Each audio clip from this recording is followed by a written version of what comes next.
Hello and welcome to From the BON. This is the debrief for Burnley 5, Cardiff City 0. I'm Simon Evans, and on Turf Moor on Saturday were Andrew Greaves and Chris Boden.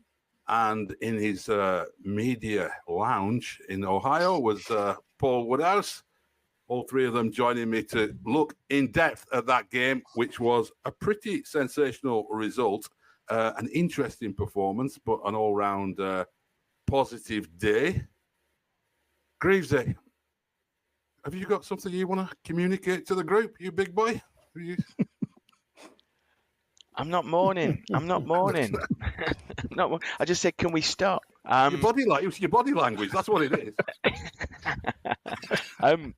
There were no body language issues on Saturday, were there? Let's be honest. I mean, we were just talking before we came on air about the forgotten man of last season, Zeki Amdouni, who we had high hopes for, who kind of, went out like a very, very cheap Catherine wheel very early on, and never really hit the heights. I mean, we'll come on to the various goals, but body language under Scott Parker looks to be, there looks to be a real kind of lift, a real chuckle in the boots, as somebody said yesterday, and as we were leaving the turf.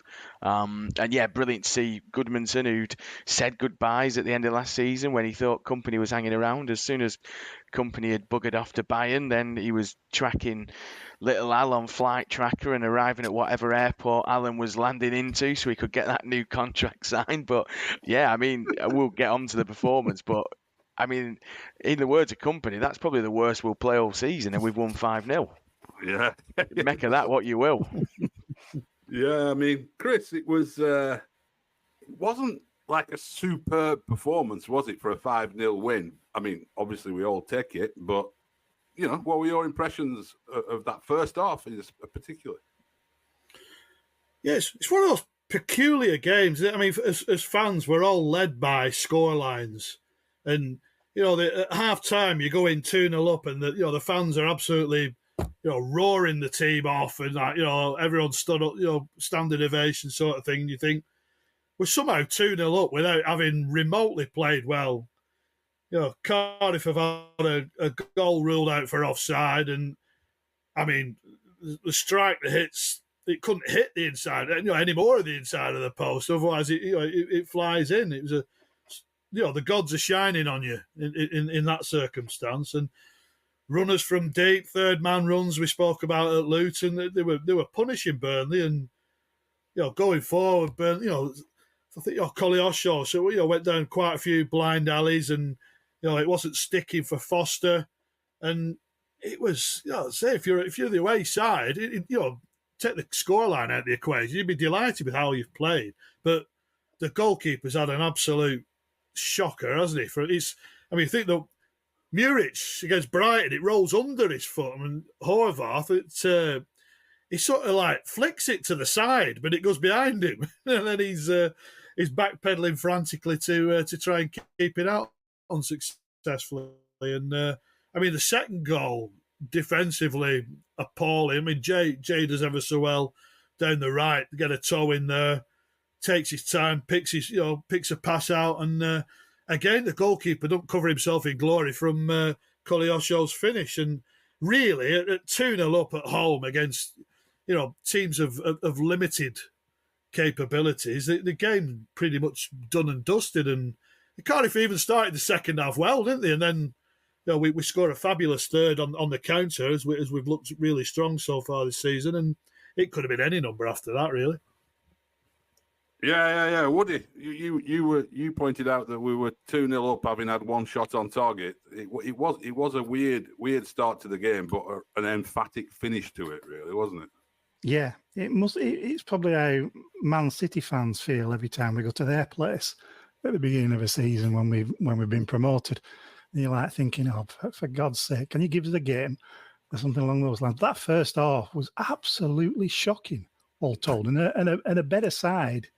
Or a bit more luck on Cardiff's behalf, and it wouldn't have flattered them to at least go in at the break 1-0, if not 2-0 up.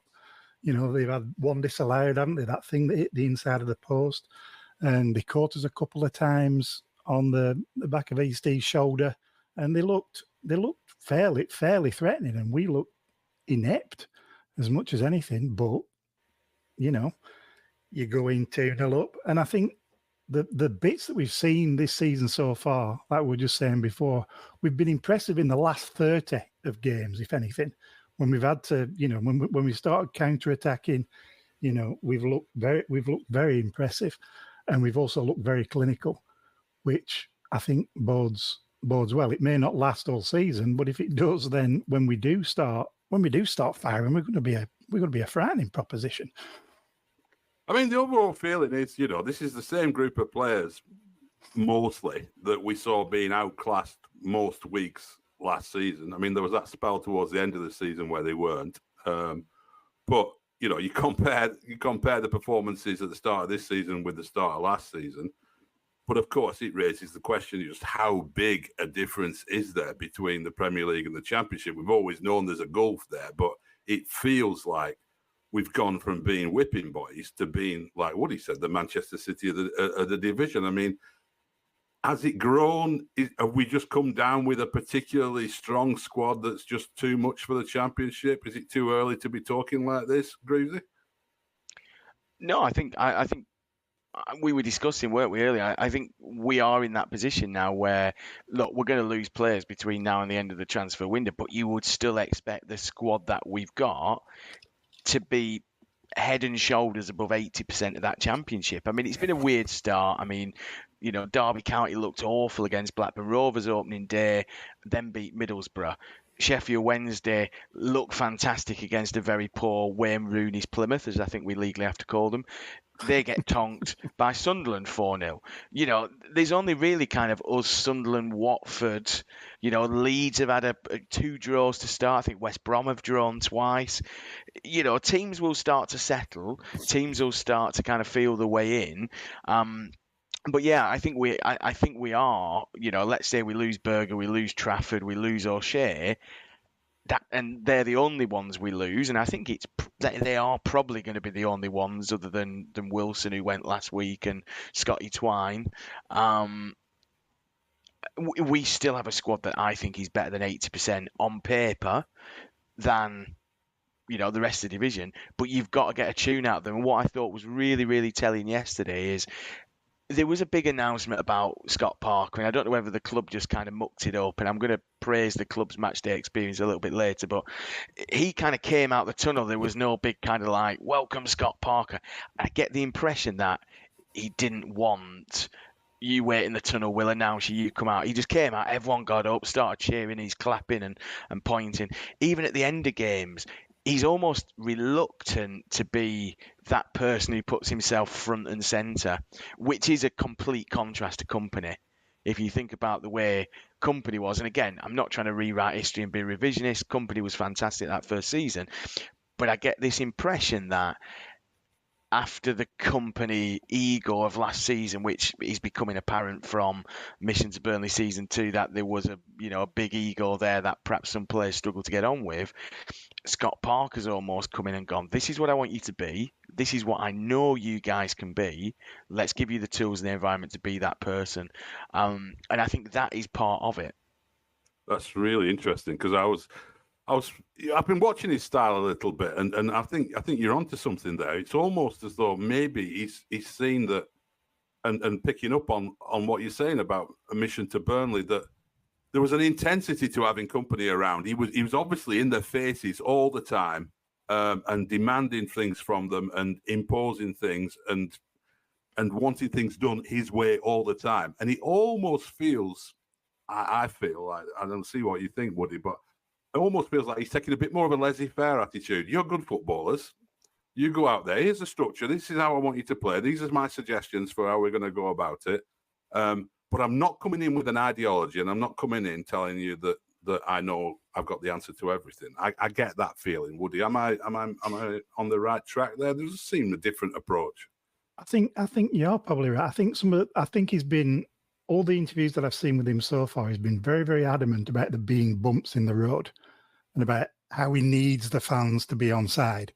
And he understands, or he's trying to get a grasp of exactly what Burnley is, and he's not trying to step beyond that line, and that it's not about him, and that it probably is more about the players, and it's going to have to be about a collective, including, players, manager, ownership, fans, etc., and understands how much he needs the fans as that support. And it doesn't seem like he's playing lip service to that either. But it does seem slightly different. I mean, it's in a way, it's the flip side to Company kind of saying the arc of justice will at some point after Christmas, turn. We have to win at some point, But he's actually saying the opposite. There will be, bumps in the road, and we'll see, some sticky periods, and that's when we need fans and players, etc., to stick through thick and thin. And when things don't go slightly well, then that's going to be the test of the side and the club as a whole. So I think you're both right with regards to that there's probably a slightly different, more self-effacing guy at the helm. Greavesy? Yeah, I just wanted to point out, actually, it's just something that Woody reminded me of then when he was talking about kind of, he's trying to get Burnley and things. I saw a tweet from Russell Ball during pre-season when they had fans down at the training ground, and the tweet basically said, look, I knew how busy the first team lads and Scott were, and they were loaded of autograph hunters. So I asked them, have we to hurry them up? And Scott Parker basically turned around to Russell Ball and said, no, we've got all the time, blah, blah, blah. And I think yesterday, looking at what I think the fan advisory board had said, there was like a proper mixed zone almost for kids to queue up and get autographs. I saw some images of like a big long line of kids as the players were entering and the players were stopping, almost like a mixed zone that we all know, signing autographs as they were going along. Whereas last year, last couple of years, it's kind of felt a bit more, if you're lucky enough for a player, to shout of a player and a player recognise you, or kind of they'll come over and do the odd bit of signing. But it looks like at Scott Parker's request, he wants players to be part of that community again, which we did lose a little bit under Vincent Kompany, maybe the kind of characters who he'd brought in. So I think there's a lot to like about the way Scott Parker's come in. He's not Billy Big Bollocks, he's got two teams out of this division. I think he's been humbled by that Club Bruges experience. He knows that this is a redemption arc for him. But he's not making it about him. He knows that success for him will come through different ways. On that approach that you mentioned, Simon, I also think this is the new approach from ALK, the kind of not giving somebody the keys to the castle. I wonder how many of these signings are Scott Parker signings. Certainly Shambo's not. Certainly I'd have thought Perez isn't. Yeah. He's being told, look, this is the group of players that you're going to work with. We have full faith in you as a coach to get the best out of this. And I think he's basically said, you know what, I think might have been Chris mentioned that he was the only candidate to basically say, I'm putting the Burnley job as my priority. That's my priority kind of thing. And I think that ties in with him getting the best out of this group of players. He'll back himself as a coach. He'll back himself as somebody who can get a tune out of a group of players. He doesn't necessarily, of course, he'll be part of that recruitment process. But if the numbers guys are saying to him, look, we've got this Brazilian who we're going to bring in, he's going to be fantastic. See what you say, if you can fit him in. Shambo's not even been on the bench the last two games. So there is some, he still has a final say in terms of you put Egan Riley on the bench rather than Shambo. He might not think Shambo's ready. So there's little bits where you kind of go, you know what? I think there's a different approach from ALK. I don't think Alan Pace was perhaps as involved in he obviously ratified the Scott Parker as manager, but judging from the documentary, it looks like there was a committee of Jenkins, Mooney, Williams, who were really, really careful at picking the manager. And I think what we've ended up with, and I know it's really early doors and people will accuse me of getting overexcited after two games, is this real happy marriage of we've got the right guy, we know we're giving him the right tools, 9 goals in 2 games. Somebody said, I think it's 15 years since we last scored 9 goals in 2 games.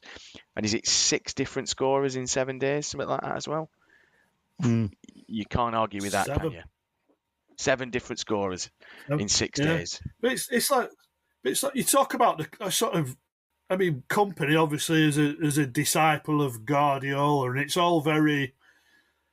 It's that muscle memory. It's drilled into players. What you do in this situation when we have the ball in this part of the pitch, this is what we do, and it's almost prescribed. And I think that's like I said before.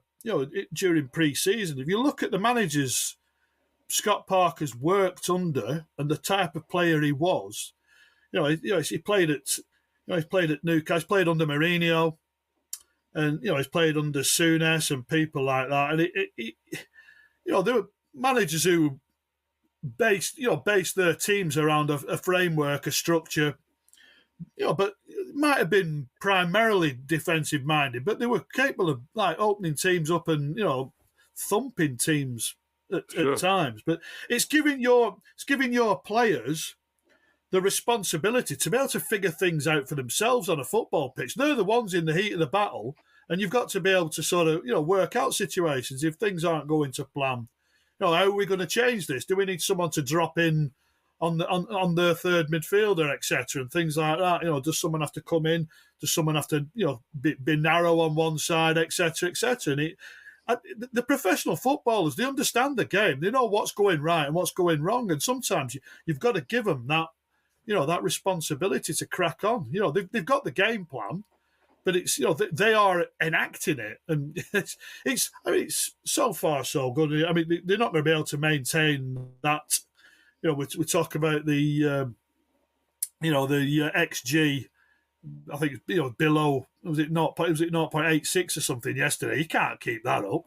But scarily for the championship, this team and this group of players can only improve, even if they lose a Trafford and a Berger and something like that. It's the options are frightening.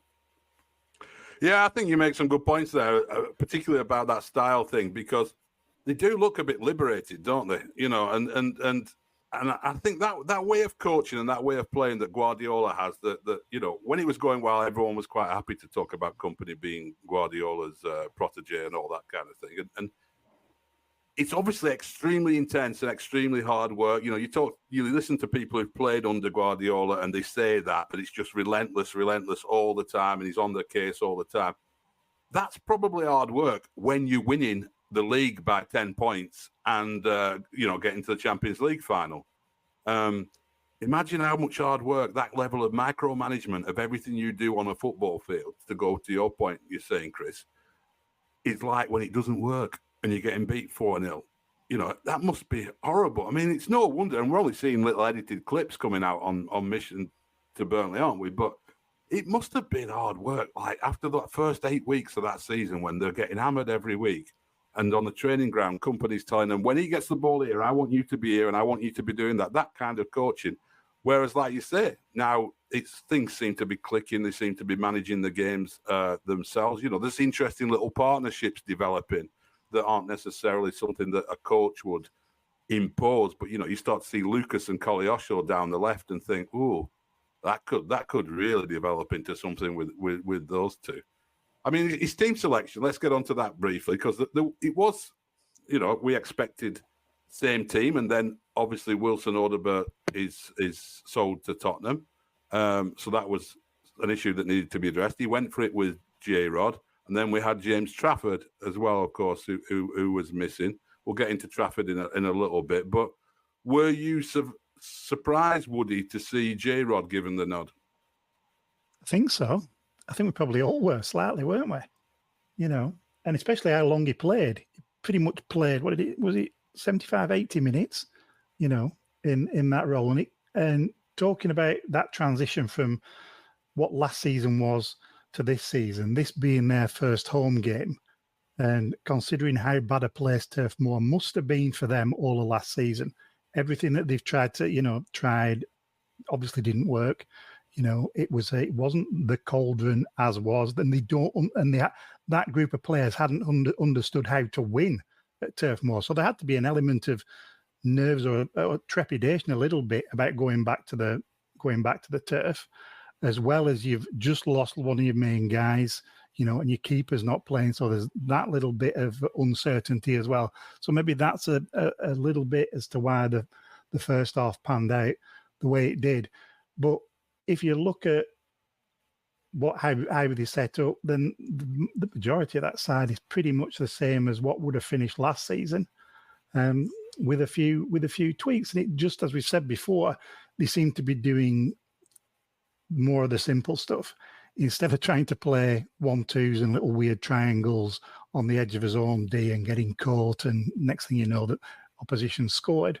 We're either trying to be a little bit more direct. If the ball needs oofing out to play, it goes out to play. Nobody's playing little cross turns and getting caught out, And so it just seems to be there's an element of simplicity crept in, but you can still see that pattern of play. And I think the way that we've played against sides on the counter and the way that this side is set up, they look more comfortable in terms of what it is that they're trying to do. And they seem to understand it a lot better so far. So I think it's looking fairly decent. So what's Parker ball then, Greavesy? Can we say after 2 games what Parker ball is and Scott's philosophy of football that every manager is supposed to have these days? Well, given that 3 of the 9 goals we've scored in 2 games are kind of balls behind defenders with third men running on, as Chris described earlier, I think it's probably that kind of trying to unlock with little passages of play. And that goal from Brownhill will come onto our poll, I'm sure. That goal from Brownhill starts off with a goal kick, I think. A Burnley goal kick, played out short, lovely little bit of interchange into Foster, into Vitinho, first time ball from Vitinho, with the perfect amount of weight on it for it to be just too far in front of the defender, not too far ahead of the goalkeeper for his starting position, but enough for Josh Brownhill to burst through and latch on and score what was a really good goal. I think it's that simplicity. And we spoke so much last season about us not playing with emotion. We were playing to numbers. We were happy that we'd had huge amounts of possession. The sideways passes counted as much as goals did. It's playing with emotion, giving players the power to make their own decisions, even when things aren't working properly. It's about, I saw them at corners. The set piece coach has had himself another clean. Had himself a clean sheet. We've not conceded from a set piece. He was out doing his little bit on the edge of the technical area every time we had a corner against us or corner for us. But it was players actually taking responsibility. I saw one point where Rod J was rollicking Foster because he didn't think his header from a corner was directed in the right place to get it away, and it caused us a bit of trouble. So I think it's empowering players to hold each other to account. I think it's being really simple when you have to. The amount of times we still played about with it at the back, but we did now and then. We broke the press every time. We got to a point where it went to Esteve, and he knew that Perez had moved beyond his defender, and Steve played some fantastic balls just past the press, straight into Perez, and that set us off with Koleosho. But then we went long if need be. There were a couple of times when, the Czech lad, as I'm going to have to call him, because I get enough criticism for not being able to pronounce his name. Avakla, there we go. Went long, and you just kind of go, you know what, he's got a bit to do on his distribution. But it was that kind of knowing when to mess about with it at the back, knowing when to invite the press, but almost always, apart from maybe 2 occasions, we invited the press, played about with it, everyone looked comfortable, then we broke the press, and that were it. Cardiff were knackered because they'd committed 3 players to the press and weren't good enough to kind of keep it up, and we got past them. So I don't know if I've answered your question, but yeah, balling behind, being comfortable at the back, holding each other to account is what I'd describe kind of company. Oh, that's a faux pas. Parker ball. Parker ball, yeah. Chris, the big elephant in the room is, of course, that we've made this fantastic start to the season, but there's still 2 weeks to go in the transfer window.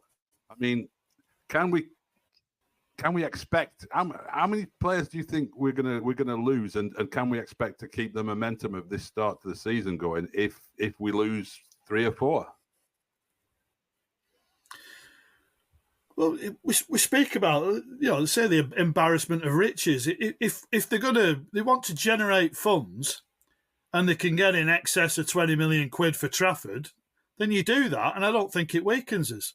That same Hladky, we've got a goalkeeper that won promotion last season, suits the style of play, that we've been playing for the last couple of years. And I mean, he didn't have a great deal to do yesterday. He made the save from the corner that led to the offside goal being chalked off, and he was beaten by an absolute exocet that hit the inside of the post. And other than that, didn't have a great deal to do. But so in terms of his decision making and shot saving capabilities, that we can't really judge. But in terms of possession, absolutely fine so far. So you've got Etienne Green in reserve. Charlie Casper, in that circumstance, I'd like to see Charlie Casper promoted to third choice. And what's point having young lads unless they get elevated, after a sale or things like that. So you've got older Bear. I mean, I think we've got. He's an under 21 international. Yeah, he's played 30 odd games for Saint Etienne. He's not a totally unknown rookie, is he? I say. No, exactly. Well, I think we probably expected Anas to come in for older Bear. So we turned out he'd an illness like Trafford, but we've not seen Benson on the park yet. We've not seen Trezor. You got a bit of Amdouni, we've had a bit of Untonji. Whether Vegor stays, I don't think it really matters a jot whether Vegor stays or not. If he stays, then what an asset to have. But if he goes, we're more than capable in that department.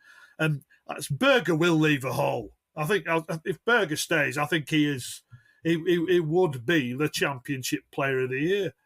But I think Josh Brownhill's capable of being that. He's shown again. He's 2 games, 2 goals. Busy, efficient, and I've always said he'll guarantee you 5 goals a season. Well, now he's started the way he has. He should be looking at double figures, Josh Brownhill, and going on and being, one of the top, certainly the top 5 players in the league. Why not? He's got the ability. Yeah, I mean, we'll see what happens with Berger. I'm actually, strangely, as much as I thought he was a big asset last season, if we're playing a more sort of faster-paced counter-attacking football, it's less of a loss, I think, a little bit, because he's somebody who'll slow things down a little bit. Andrew? Masengo. One word. Masengo ball. He has looked really impressive in the 2 brief appearances we've seen in terms of driving forward with the ball. Yes. His choice to pick out Goodmanson yesterday on the left rather than go down the right where there were 2 players has led to Johan being able to pick that ball up, come inside. Really intelligent play. He's desperate to get on the ball.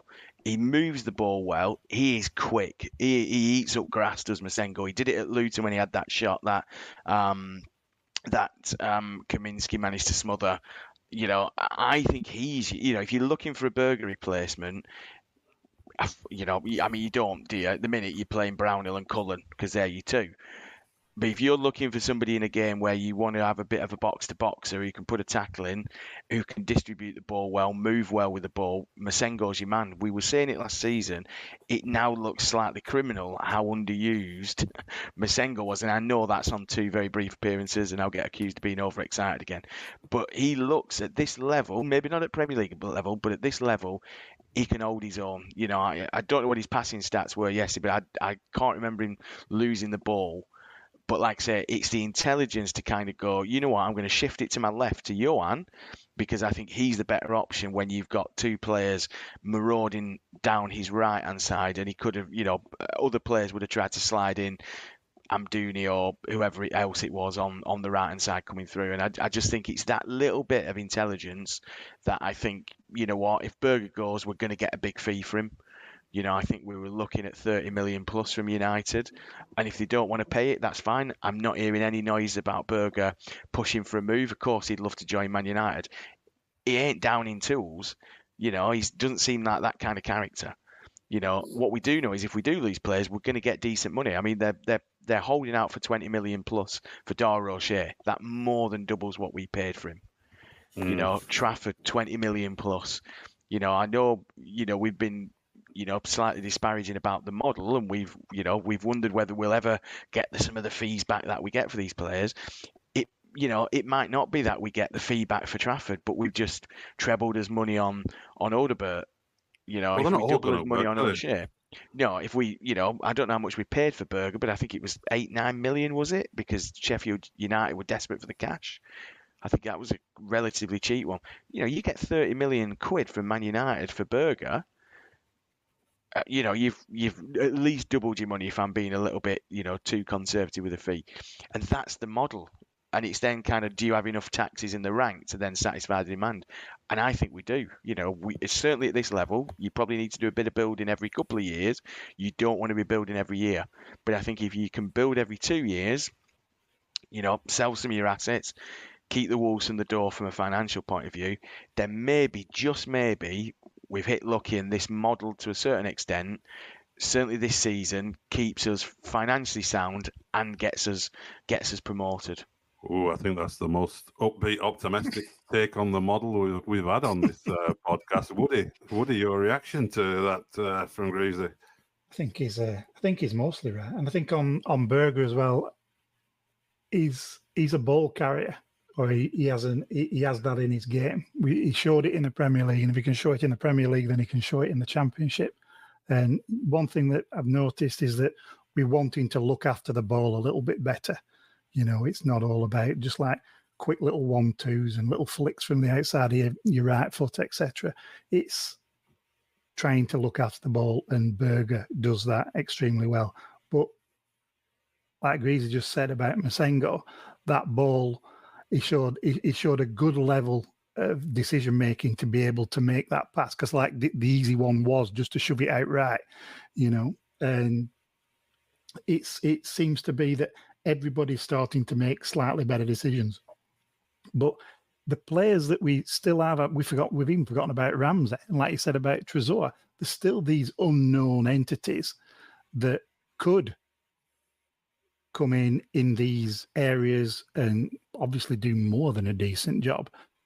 So I think the model arguably could be working out quite nicely, but you still wouldn't want in this next 2 weeks 3 or 4 of these players. You wouldn't want Foster to go, Koleosho to go, O'Shea to go, Trafford to go, and another. You wouldn't want to suddenly rip the heart out of the team and say, okay, well, let's rework, rebuild, and do that thing again. We don't want to go too far with regards to everything. Otherwise, you can see us maybe stalling a little bit, and that would be criminal, because the goal obviously is to get ourselves promoted. And however many riches we've got, you still don't want to be tearing up things that you don't necessarily need to have to tear up if you don't want to. Yeah, I mean, time will tell on that one. A couple of weeks to go in the transfer window. Yeah. You know, is Pace going to be able to turn down good offers for players that Parker wants to keep? You know, that's always a difficult one. We did do a poll on goal of the day, and we mentioned Amdouni in passing there. But I mean, what an impact that was coming off the bench. I mean, that goal was. It's a pity that it bounced out, and you had that moment of. VAR-like hesitation where you're sort of wondering, was it a goal or not a goal? But the strength he showed to get past his man, create space, and then unleash that shot. So we asked 3 goals. There's 3 second half goals we put down. Well, Koleosho took his very well on his wrong foot as well. But the 3 goals we put up there, Amdouni's, Johan Berg Gudmundsson's fantastic strike at the end, and Josh Brownhill's effort, and they came in 80.2% went for Amdouni's goal, and then 11.2% for Josh Brownhill's, and just 8.6% for Gudmundsson. We had 116 votes on that, so a decent sample. I think it was spectacular, Amdouni's, but I just like that Brownhill one from the point of view that it was the team goal and the build-up. Admittedly, Ethan Horvath, that's another little clip that he probably doesn't want Maurizio Pochettino to see, where he comes out and doesn't really come out and but superb from Brownhill. Great ball as well, as we pointed out. Which way would you have had those three, Chris? If you're going on sort of purity of the strike, etc., like say the impressive upper body strength, you go with Amdouni, but I would probably go with the majority there, and just the nature of the Brownhill goal, from back to front, playing through the Cardiff team. Like I say, the goalkeeper again doesn't cover himself in glory. He's hesitant. But Brown has still got some thinking to do there. He just sort of nudges it to his right, and impressive, clinical finish. But take the Amdouni and the Johan goals into account, and we're sort of talking about that prescribed company brand of football. Looking for that, the City pullback, as we've become accustomed to. Play your way through teams, get to the byline, pull one back for a simple tap in. And how many times last season? I mean, there were goals from distance. If you remember, I think Berger and Oderbert had a couple, but the sort of willingness to strike from distance, rather than overplay as we saw at times last season. The amount of times we'd have an attack and piece all these passes together and nothing come of it. If you don't buy a ticket, you don't win the raffle. And from that respect, it was great to see, Burnley players chancing their arm, and Gudmundsson with a real collector's item with his right foot as well. Yeah, quickly, Greavesy, Woody, which ones would you go for on that? I'm always a team guy, even though Amdouni's strike was something else. And had that been a net rippler, I think, we may be saying something slightly different, like trying to follow a hockey puck. But I'm always in favour of a nice little team move, I must admit. All right, so Brownhill's go for Woody. Greavesy? I'm going to go Amdouni. I do agree with you. It's a shame it bounces and then comes back out, and we have that bit where we're waiting for the ref to check his watch. But yeah, just the purity of that strike. He shifts it so well. It's because I think we know what he's capable of. He had a couple last season which were a bit more kind of scuffed along the floor. Scuff's probably a bit harsh on him, but that was, if he stays, he'll get 7 or 8 like that. He will not be afraid of shooting. But I agree with Chris. Last year we were fanning about with on edge area, coming backwards, recycling, coming out wide, then we'll move across and we'll go out. Listen, we've come on, expected goals 0.86 as you said. And take a pot from distance. XG don't really count people taking a pot from distance, does it? That's the problem. But yeah, Amdouni for me. Yeah. Oh, I'll go for Gudmundsson, and extra marks for Gudmundsson not cupping his ear after scoring that goal, because he must have been sorely tempted to do it after that clip of him getting all that abuse off Vincent Kompany. And of course, it's a nice story for a guy who looked like his Burnley career was over, comes back and scores a goal like that in a 5-0 win on his return game at Turf Moor. Let's just finish off on the match day experience, because always interesting to hear from you lads who get on the turf what it's been like. Last year we gave plenty of airtime to the problems, teething problems or issues that were going on around the ground. Greavesy, you had some thoughts on it. How was it? Yeah, well, I mean, obviously in the lead up, there's lots of talk of people's season tickets being delivered to wrong addresses and previous addresses, and certainly, one of our, my mate, his was at his old address, and luckily they taken it to the estate agents. So I was expecting queues, you know what I mean? I was expecting a bit of a muck up in terms of not being able to get in the ground, extra queues, blah blah blah. What I have to say is, very little queues, probably less queues at the same time than there was last season. Now, some of that might be wanting to get on early because it's first game of season. We got pies, which were neither burnt nor frozen or both, as they often have been. Burnt on the outside, frozen in the middle, like some weird fucking meat and tater baked Alaska. They were plentiful available. I have read on Up the Clarets that some weren't available in the Jimmy McLaure before the game, but we walked straight up to the kiosk, couple of meat and tater pies. And what I would say is graphics on the big screen looking good. pre and post match music choices, I thought, set the tone really well in terms of, might not be fans of those songs, but I think it really gave it. And then the thing I love most about it is there's new bibs for the ball boys and girls, which now have the words ball assistant on the back. Now, I don't know if they are all assistants to our friend Mr. Bobby Ball, or their job is to assist the ball in getting back onto the field once it goes out of play. But yeah, the flag bearers now have rather fetching flag bearer vests. Bibs, I should say. They're not just there in the Rabsy Nesbits. And then we've got ball assistants. But yeah, just lots of little bits, The volume of the tannoy seems to be a bit better than it was last season, when it almost was inaudible at times because it was so loud. They got Dominic, the stadium announcer, over to the corner where they could film the halftime interview with Frank Sinclair. So everybody in the ground knew who it was and they could see him on screen. So little bits, you know what I mean? I think they've probably sat down and gone, you know what? There's loads of little shitty bits that make the match day experience just that little bit worse. And, first game of the season where we had issues last year against Man City, no such issues, for me at least, in the North Upper this season. So yeah, we're often quick to criticise the club. I think it's worth giving them a bit of kudos this week. Fair enough. Chris, was that your sort of experience? Well, I say, I go in the fan zone. Take my eldest, who loves all the sort of little games that they have for the kids. It's like the football darts, isn't there, with the ball that sticks on the massive inflatable dartboard, and all these. They can play. What was FIFA? I can't remember. What is it? EA, whatever it is now. The computer game. He loves that.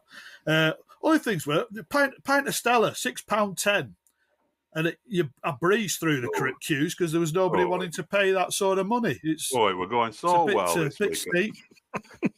I mean, it's par for the course in sort of Manchester and things like that. But play to your audience. It's Burnley.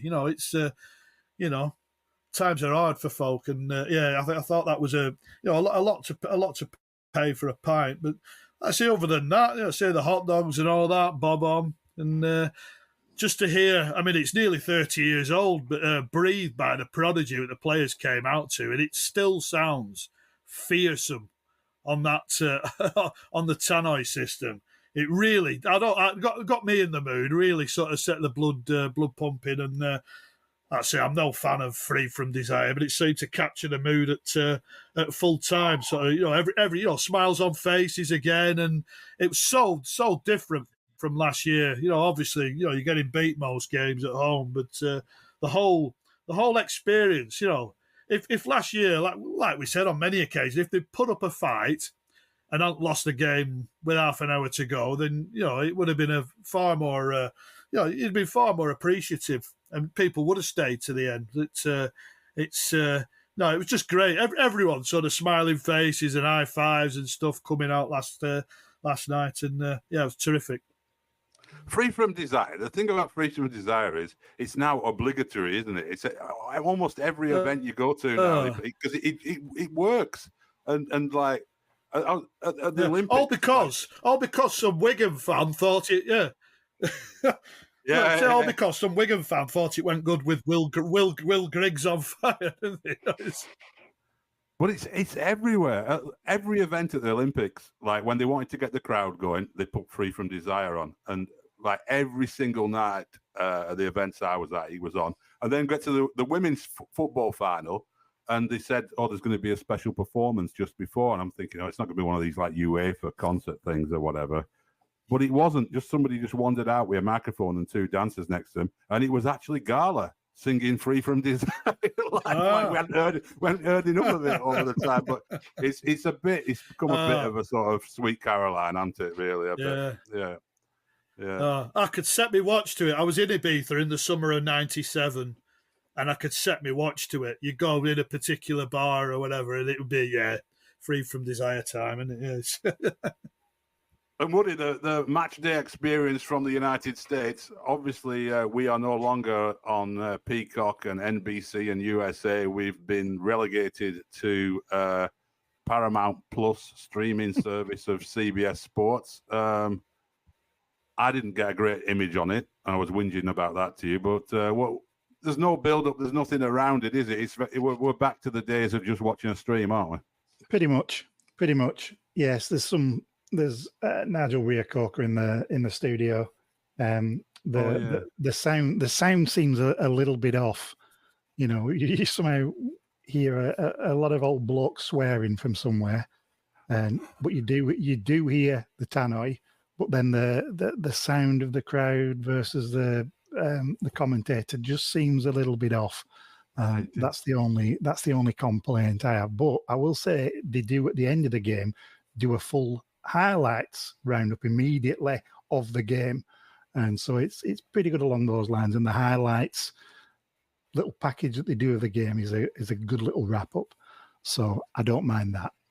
Yeah, that microphone weirdness did allow those little bits and moments of somebody shouting "Burnley ball!" like just to Exactly.